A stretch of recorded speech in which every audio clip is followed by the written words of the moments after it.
Doctor Bhimrao Ambedkar Baba Saheb, जो कि एक छोटी जाति से थे, जिन्होंने हर संघर्ष से लड़कर अपनी शिक्षा को प्राप्त की और आगे बढ़े।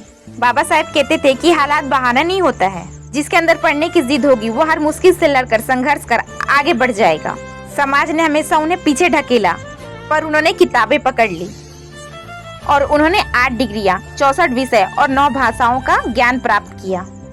वो चाहते तो आराम की नौकरी कर सकते थे, बैरिस्टर थे, पर उन्होंने अपना जीवन उन करोड़ों लोगों के पीछे योगदान कर दिया। उनकी आवाज कोई नहीं सुनता था। जब बाबा साहेब को संविधान लिखने का मौका मिला तो उन्होंने बदला नहीं लिया, बल्कि उन्होंने ये कहा कि मैं ऐसे जाति और वर्ग से आता हूँ जिसे सदियों से कुचला गया है, जिसकी आवाज सुनने के लिए कोई नहीं था। उन लोगों के लिए वो लड़े और खड़े रहे। बड़प्पन वही जो ताकत मिलने पर सबको साथ लेकर चले।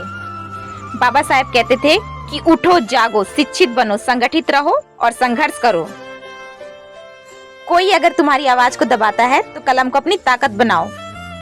उनके पास कुछ नहीं था, ना पैसा, ना किसी का साथ, ना ऊंची जाति का ठप्पा। अगर था तो ज्ञान और कलम की ताकत, जिस कलम से उन्होंने अपनी तकदीर लिख डाली। बाबा साहेब ये मैसेज देते हैं हमें कि उनके पास कुछ ना होते हुए भी वो जीवन में आगे बढ़े और अपनी किस्मत को बदल डाला। वो कहते थे कि ज्ञान अगर है तो सिर्फ अपने लिए नहीं बल्कि दुनिया और समाज के लिए भी कुछ करो, तभी तुम अमर रहोगे और इस दुनिया की नजरों में हमेशा याद किए जाओगे।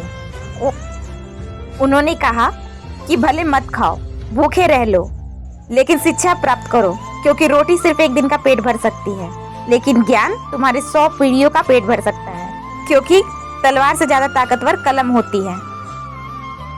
क्योंकि तलवार सिर्फ सर काट सकता है, लेकिन कलम तुम्हारे जीवन को एक नया मोड़ दे सकता है, नई दिशा दे सकता है।